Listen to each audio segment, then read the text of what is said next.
Hello दोस्तों, कैसे हैं आप लोग। उम्मीद करता हूं सब घर में होंगे, सब ठीक होंगे, सब ज़बरदस्त होंगे। एक बहुत ही बड़ी अपडेट आ रही है झारखंड सरकार की तरफ से।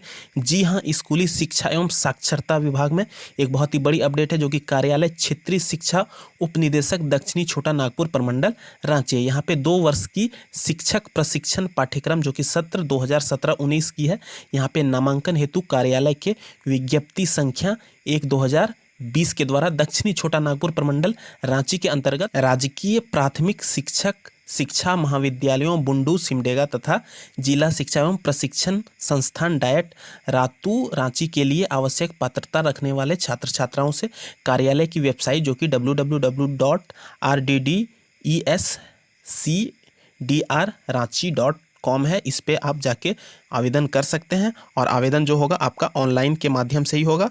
और आवेदन करने की जो तिथि है वो 1 अगस्त 2020 से लेके 31 अगस्त 2020 के अपराह्न यानी कि शाम के 5 बजे तक आमंत्रित किया जाता है। और नामांकन हेतु जो सीटों की जो व्यवस्था यहाँ पे इन्होंने करी हुई है, यहाँ पे देख लीजिए कि राजकीय प्राथमिक शिक्षक शिक्षा महाविद्यालय बुंडू रांची जो कि केवल पुरुषों के लिए है, यहाँ पे 50 सीट है। और उसके बाद राजकीय प्राथमिक शिक्षक शिक्षा महाविद्यालय सिमडेगा जो कि केवल पुरुषों के लिए, यहाँ पे 100 सीट है। उसके बाद जिला शिक्षा एवं प्रशिक्षण संस्थान डायट रातू रांची केवल महिलाओं के लिए, यहाँ पे 60 सीट। यहाँ पे देख लीजिए कि 2 वर्षीय जो शिक्षक प्रशिक्षण हेतु जितने भी इच्छुक छात्र छात्र हैं उनको आरक्षण का लाभ दिया जाएगा। और वो सिर्फ झारखंड के वासी हैं तभी वो इस फॉर्म को भर सकते हैं। और आरक्षण उनको झारखंड के परमानेंट रेजिडेंशियल सर्टिफिकेट प्रूफ करने के बाद और कास्ट सर्टिफिकेट प्रूफ करने के बाद प्रस्तुत करने के बाद ही मिलेगा। उसके बाद आगे हम लोग कुछ और डिटेल में देख लेते हैं।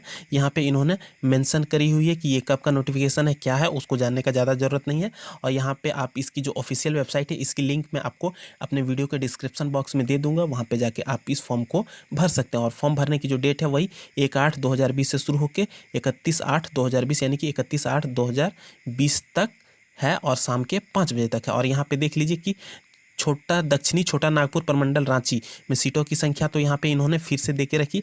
और शैक्षणिक योग्यता है, यहाँ पे देख लीजिए कि विभागीय पत्रांक दिनांक ये सब कुछ लिखा हुआ, इसको जानने का कोई ज़रूरत नहीं है। उसके बाद यहाँ पे देख लीजिए कि नामांकन हेतु किसी मान्यता प्राप्त बोर्ड परिषद से उच्च माध्यमिक शिक्षा इंटरमीडिएट तथा उसके समकक्ष यानी कि अथवा यदि माध्यमिक परीक्षा इंटरमीडिएट है या फिर उसके इक्विवेलेंट में कोई भी अन्य परीक्षा जिसमें कि आपका कम से कम 50% अंक के साथ आप पास किए हुए हैं, या यदि आप SC ST या फिर OBC या फिर फिजिकली हैंडीकैप्ड पर्सन से आते हैं तो आपको 45% मार्क्स में ही एलिजिबल करार दे दिया जाएगा। उसके बाद आवासीय देख लीजिए, केवल वे ही आवेदक प्रवेश पा सकते हैं जिनका आवासीय प्रमाण पत्र झारखंड राज्य के अनुमंडल पदाधिकारी अथवा जिला दंडाधिकारी द्वारा दिनांक 31/8/2020 से पूर्व निर्गत हो। यानी कि 31/8/2020 से पूर्व यदि आपके पास आवासीय प्रमाण पत्र है अनुमंडल पदाधिकारी या जिला दंडाधिकारी द्वारा, तो आप इस फॉर्म को भरने के लिए एलिजिबल हैं।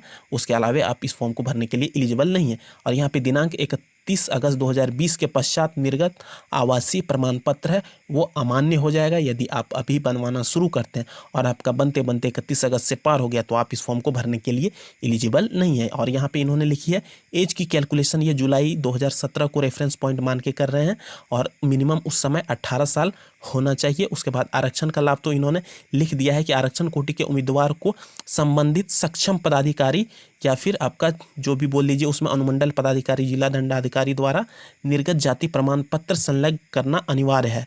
और यहाँ पे देख लीजिए कि सामान्य जाति के उम्मीदवारों को यानी कि EWS कैटेगरी में 10% का आरक्षण दिया गया है। उसके बाद यहाँ पे इन्होंने मेरिट लिस्ट डिसाइड करने के लिए कुछ क्राइटेरिया रखी हुई है। यदि आप जनरल कैटेगरी में आते हैं तो आपका 50% और आरक्षित कोटि से आते हैं तो आपका 45% से लेकर 60% तक का अंक है मैट्रिक में, तो आपको 5 अंक दिया जाएगा। और यदि उच्च माध्यमिक यानी कि +2 में है तो आपका 5 अंक उसमें भी दिया जाएगा। यदि स्नातक में पास कोर्स में है तो 5 अंक। और उसके बाद स्नातक प्रतिष्ठा यानी कि ऑनर्स पेपर में है तो 10 अंक। उसके बाद स्नातकोत्तर यानी कि PG उसमें यदि आपका है तो 5 अंक दिया जाएगा। यदि 60% से 65% तक है आपका मार्क्स ये तो आपको दिया जाएगा 6 अंक मैट्रिक वाले में। और उसके बाद उच्च माध्यमिकी में है तो आपको यहाँ पे 6 अंक दिया जाएगा +2 में। और उसके बाद स्नातक में पास कोर्स है तो 6 अंक। उसके बाद प्रतिष्ठा में 11 अंक और स्नातकोत्तर यानी कि PG में आपको 6 अंक दिया जाएगा। उसके बाद यहाँ पे आप देख लीजिए 65% से अंक यदि हर किसी में है 10th में तो आपको 7 अंक और +2 में है तो 7 अंक। और आपका ग्रेजुएशन के पास कोर्स में है तो 7 अंक और प्रतिष्ठा में है तो 12 अंक। ठीक से उसी प्रकार यदि आपका पीजी में भी है, यदि 65% से 70% तक है तो 7 अंक। ठीक उसी तरह से यहाँ पे देख लीजिए 70 से 75% तक है तो यहाँ 8, फिर उसके बाद 13 आपका प्रतिष्ठा में है और उसके बाद 8 अंक पोस्ट ग्रेजुएट में है। उसी प्रकार 75 से यदि 80% कोई लाए हैं मैट्रिक में तो उनको 9 अंक दिया जाएगा। और उसके बाद यदि +2 में भी किसी का 75 से 80% अंक है तो उनको 9 अंक दिया जाएगा। उसके बाद यदि पास कोर्स में भी कोई ऑनर्स के अलावा पास कोर्स में भी यदि कोई ग्रेजुएशन किए हैं तो उनको 9 अंक दिया जाएगा। और यदि कोई ऑनर्स पेपर के साथ ग्रेजुएशन किए हैं तो उनको 14 अंक दिया जाएगा। उसी प्रकार से पीजी भी यदि कोई किया है तो उनको 9 अंक दिया जाएगा। उसके बाद 80% से अधिक जो स्कोर किए हैं उनको यदि 10th में है तो वो उनको 10 अंक दिया जाएगा, +2 में है तो 10 अंक।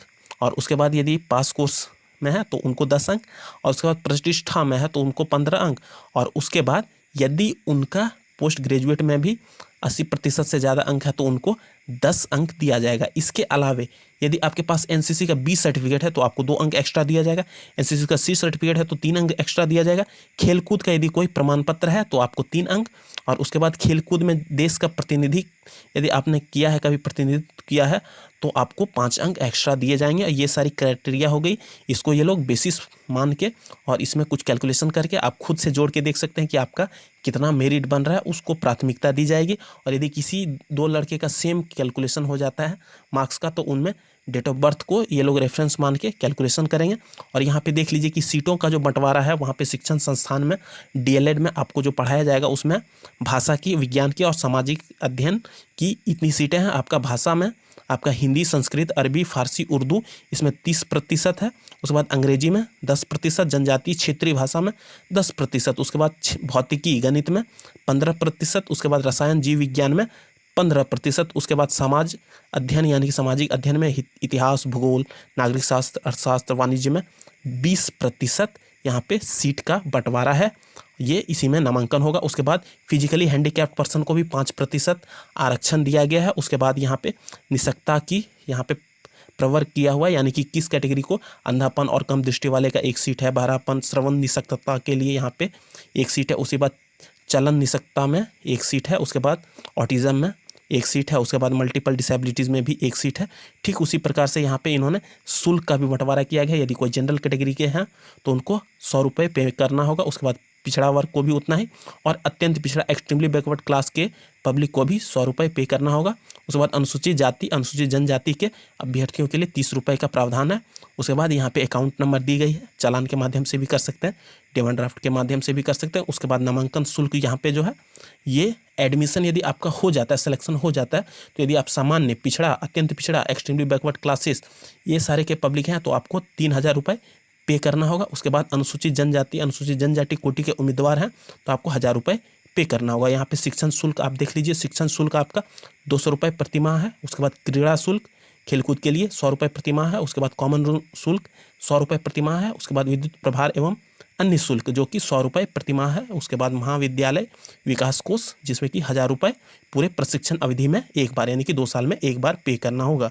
आई होप आपको वीडियो अच्छी लगी क्योंकि इसमें सारा चीज़ कवर कर दिया गया है। उसके बाद यहाँ पे देख लीजिए प्रशिक्षण समाप्ति के पश्चात आपको परीक्षा शुल्क पे करना होगा जो कि 1500 रुपये है सामान्य और कृषि कोटि के उम्मीदवारों के लिए। उसके बाद अनुसूचित जनजाति और जाति के लिए यहाँ पे 500 रुपये प्रावधान है। उसके बाद आवेदन करने के लिए आपको लिंक डिस्क्रिप्शन बॉक्स में मिल जाएगी, उस पर आप जाइए और आवेदन कर दीजिए। और इसको आवेदन करने की जो तिथि है 31 अगस्त 2020 को संध्या 5 बजे तक है। और यहाँ पे यदि आपका सिलेक्शन हो जाता है तो आवश्यकता अनुसार आवेदकों की शैक्षणिक और प्रशैक्षणिक प्रमाण पत्रों की जांच हेतु काउंसलिंग की जाएगी और उसकी जानकारी आपको वेबसाइट पर दे दी जाएगी। तो आप इस वेबसाइट पर रेगुलर बने रहिए यदि आपने इस फॉर्म को भरा है। और यदि आपको इससे रिलेटेड और भी ज़्यादा जानकारी चाहिए या फिर झारखंड की कोई भी छोटी बड़ी अपडेट रेगुलर चाहिए तो आप हमारे चैनल को लाइक, शेयर, सब्सक्राइब करने के साथ साथ बेल का बटन दबा सकते हैं ताकि आने वाले समय में आपको झारखंड, बिहार और जितने भी हिंदी भाषी राज्य हैं सारी की सारी अपडेट यहाँ पे आपको मिलती रहेगी। आई होप आपको वीडियो अच्छा लगा तो दोस्तों के बीच भी इस वीडियो को फैला दीजिए। धन्यवाद। जय हिंद। वंदे मातरम।